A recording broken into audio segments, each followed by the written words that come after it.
Halo Oma Opa, teman-teman lansia semuanya. Selamat pagi, selamat berjumpa kembali dalam acara Sapaan Lansia GKI Kebonjati. Apa kabar Oma Opa semuanya? Semoga kita semua dalam keadaan baik dan sehat ya. Kalau ada yang kurang baik kesehatannya, kami berdoa semoga lekas sembuh, lekas pulih dan sehat kembali. Tetap semangat dan gembira karena hati yang gembira adalah obat. Oma Opa, hari ini kita akan bernyanyi bersama memuji Tuhan bersama dengan Ibu Sivera, Ibu Setiawati, Ibu Lailani, dan Ibu Sri Mulyati. Dengan tema renungan firman Tuhan adalah Surat Kristus yang terbuka yang akan dilayani oleh Saudari Frida Trijayanti, calon pendeta GKI Kebonjati yang sedang menjalani masa perkenalan. Oma Opa, sebelum kita melanjutkan acara ini, mari kita berdoa. Bapa yang baik, terima kasih Tuhan untuk hari ini. Engkau beri kami kesehatan, Engkau beri kami bisa berjumpa dengan rekan-rekan lansia.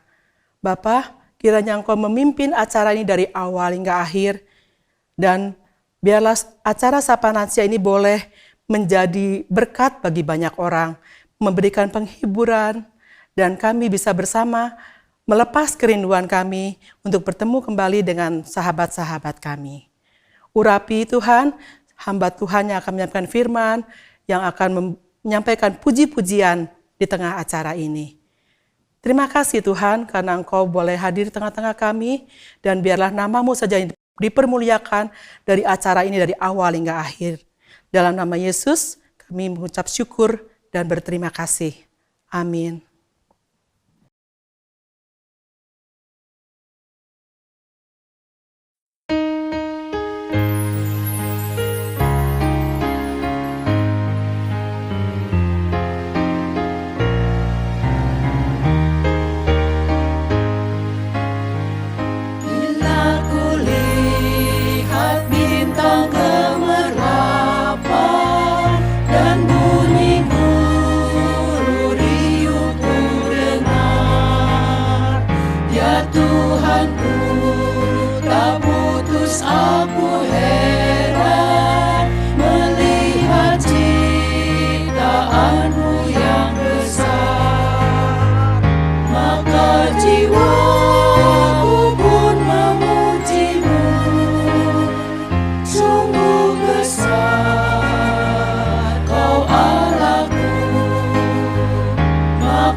Bapak Ibu yang dikasihi oleh Tuhan Yesus Kristus, kembali lagi kita hadir bersama di dalam Sapaan Lansia.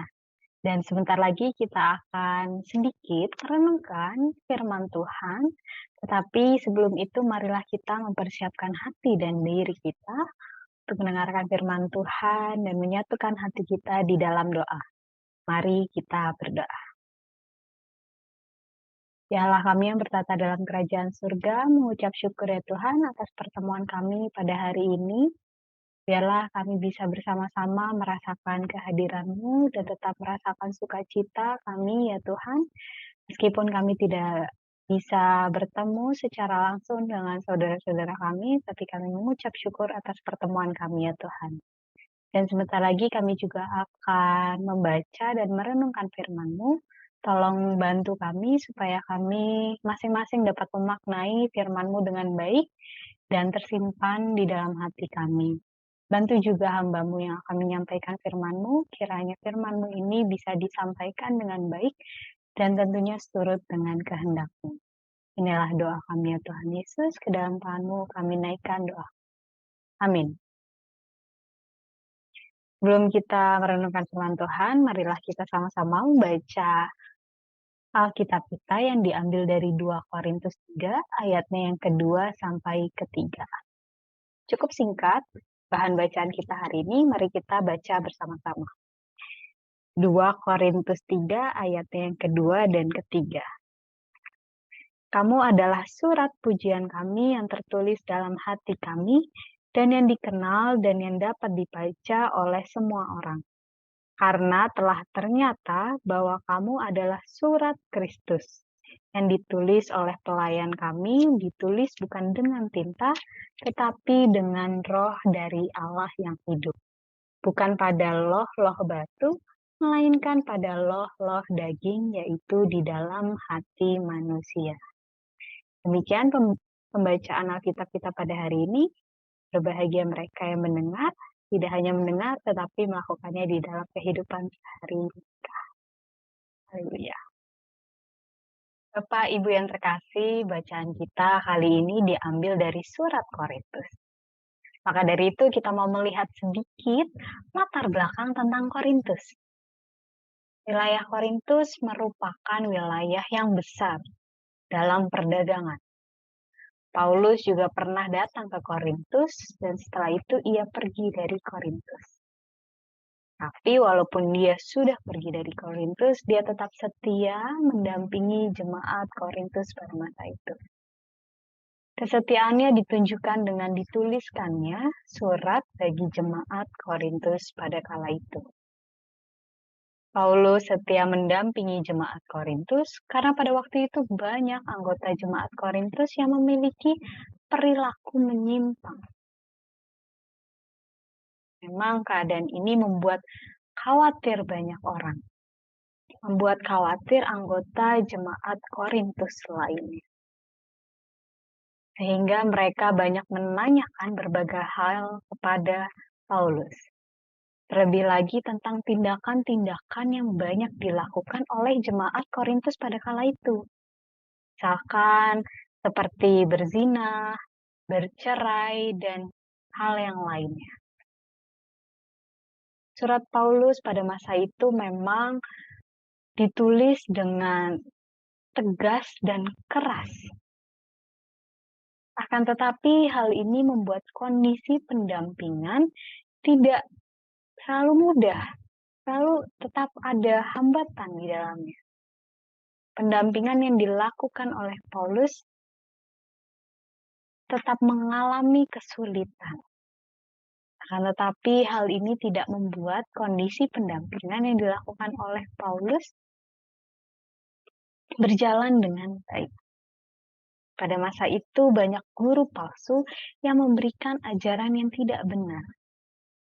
Keadaan ini yang menjadi hambatan bagi Paulus dan juga anggota jemaat lainnya. Banyak orang yang meragukan surat Paulus dan tertarik dengan guru-guru palsu yang lainnya pada masa itu. Kenapa? Hal ini dikarenakan banyak surat yang beredar tentang kehebatan guru-guru palsu tersebut pada masa itu. Surat tersebut mereka dapatkan dari gereja luar, dari luar wilayah Korintus. Surat ini digunakan oleh para guru-guru palsu untuk melakukan pengajaran. Pengajaran di mana saja, bahkan termasuk wilayah Korintus pada waktu itu. Memang kondisi sulit pada saat itu bagi Paulus. Tetapi hal ini tidak membuat atau hambatan ini tidak membuat Paulus berhenti di sini saja atau tidak melakukan tindakan. Paulus tetap mendapat hambatan-hambatan yang lain, yaitu pada masa itu orang banyak merasa Paulus bukanlah rasul yang ditunjuk oleh Yesus Kristus. Sehingga banyak orang meragukan kekuatan surat yang ia tulis dan pengajaran-pengajaran yang ia sampaikan. Pada waktu itu banyak orang meragukan Paulus. Tetapi hal demikian tidak membuat Paulus lelah.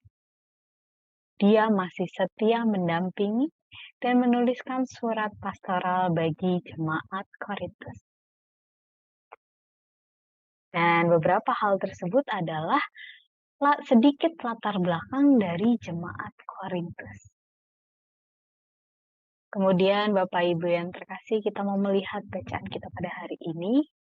Secara keseluruhan dari pasal 3, Paulus ingin memperlihatkan bahwa karya akan Kristus dalam Roh Kudus bekerja lebih baik dibandingkan hukum yang berlaku pada masa itu. Dalam perikop ini, Paulus menuliskan bahwa Paulus tidak mencoba untuk membuktikan dirinya. Siapa dirinya yang sebenarnya? Paulus tidak mau melakukan hal tersebut. Paulus merasa tidak perlu membuktikan diri sebagai utusan Kristus yang menyebarkan berita kebenaran. Paulus tidak membutuhkan juga surat rekomendasi dari berbagai gereja untuk memperlihatkan siapa dirinya. Paulus tidak membutuhkan surat rekomendasi dari gereja-gereja seperti kebanyakan guru palsu pada masa itu. Paulus mengatakan tidak memerlukan surat tersebut atau pembuktian akan dirinya. Karena dia yakin betul akan siapa dirinya. Bapak Ibu yang dikasihi oleh Tuhan Yesus, dalam pasal bacaan kita kali ini, Paulus ingin memperlihatkan perbedaan kehidupan jemaat Korintus. Di awal pembahasan kita tadi, kita mau melihat bersama dan dijelaskan bahwa banyak guru mendapatkan surat rekomendasi dari berbagai gereja. Bagi gereja yang ada di luar Korintus. Pada saat itu banyak guru juga yang menginginkan untuk gereja-gereja yang ada di Korintus untuk melakukan hal yang serupa. Supaya mereka bisa mengeluarkan surat rekomendasi. Namun apa? Namun ternyata gereja yang ada di wilayah Korintus tidak melakukan demikian. Terjadi perubahan di dalamnya. Gereja-gereja di Korintus sudah berubah. Kehidupan mereka sudah tidak seperti dulu lagi. Mereka tidak melihat pengajar hanya dari surat rekomendasi yang beredar. Surat yang mengatakan kehebatan seorang guru atau seorang pengajar. Mereka tidak memerlukan hal itu lagi. Mereka tidak melihat hal tersebut. Dan mereka meyakini bahwa apa yang diajarkan Paulus memang benar. Kemudian Paulus ingin menjelaskan bahwa kehidupan seseorang tidak ditentukan oleh surat lagi. Paulus ingin menegaskan bahwa jemaat saat ini sendiri telah dipimpin oleh Kristus dan mendapat surat yang ditulis oleh Kristus sendiri. Kristus telah menuliskan suratnya di dalam hati kita. Bagaimana kehidupan kita seharusnya berjalan. Jemaat mendapatkan hidup baru yang tidak hanya terpaku dalam loh batu saja yang berisikan hukum Taurat. Demikian juga dengan kehidupan kita sekarang. Kehidupan yang bagaimana? Sama seperti jemaat di Korintus, kehidupan kita saat ini telah mendapat surat yang ditulis oleh Kristus. Yang ditulis tentunya oleh Kristus sendiri di dalam hati dan tubuh kita. Mungkin banyak dari kita sekarang berpikir, memang sekarang kita hidup di tengah-tengah masyarakat yang terkadang norma kebaikan itu ditentukan oleh suara terbesar yang disuarakan oleh massa yang besar. Tetapi melalui surat yang diterima jemaat Korintus, kita mau Kristus melalui Roh Kudus yang menjadi pemimpin di dalam kehidupan kita. Meskipun di luar sana mengatakan bahwa hal tersebut baik, tapi kita tahu itu hal tidak baik, kita mau mengikut apa yang dikatakan atau yang dituliskan oleh Kristus. Maka dari itu, penting bagi kita untuk bisa memberikan waktu bagi diri kita sendiri untuk bertanya lebih lanjut kepada Kristus. Untuk setiap tindakan atau keputusan yang akan kita ambil kelak. Agar setiap tindakan yang kita ambil itu memancarkan kasih Kristus yang bisa dilihat semua orang. Bapak Ibu yang terkasih, kita sudah mendapatkan surat yang berasal dari Kristus. Biarlah kita bertindak seperti apa yang dituliskan Kristus dan memancarkan kasih Kristus di dalam diri kita. Amin.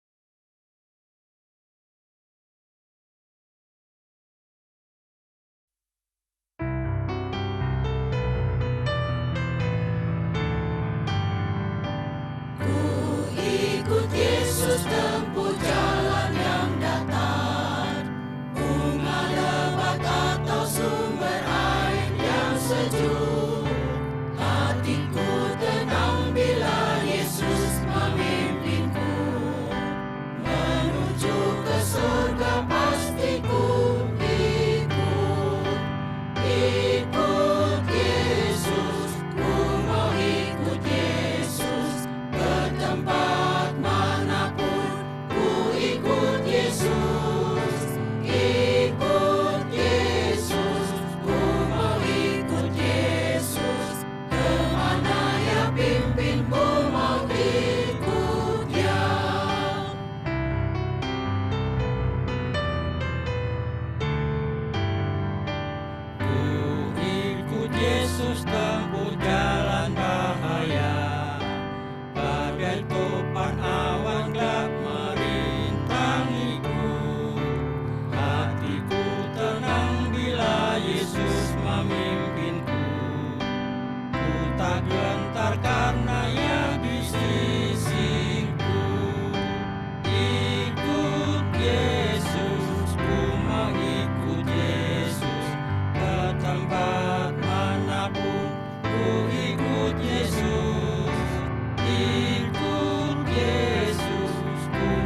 Opa, Oma, teman-teman lansia semua, sebelum menutup acara ini, kita akan menyapa Bapak Rusli Wiana yang berulang tahun tanggal 4 Juli dan Ibu Lindawati yang berulang tahun tanggal 7 Juli.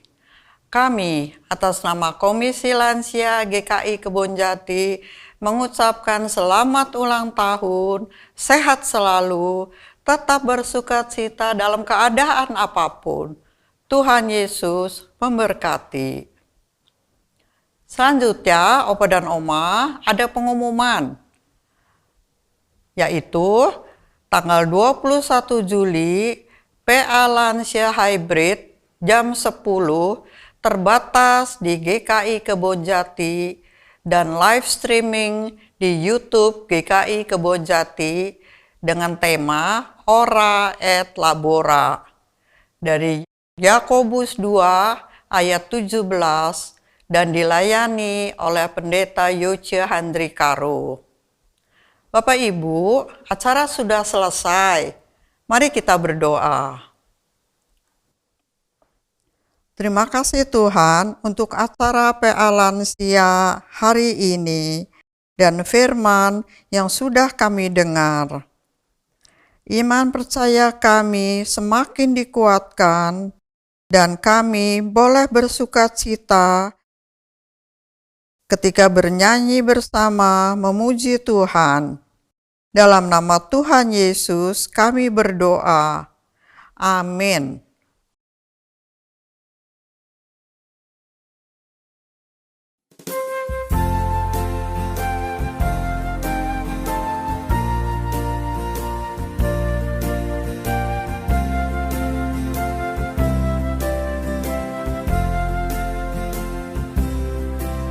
Bapa, terima kasih.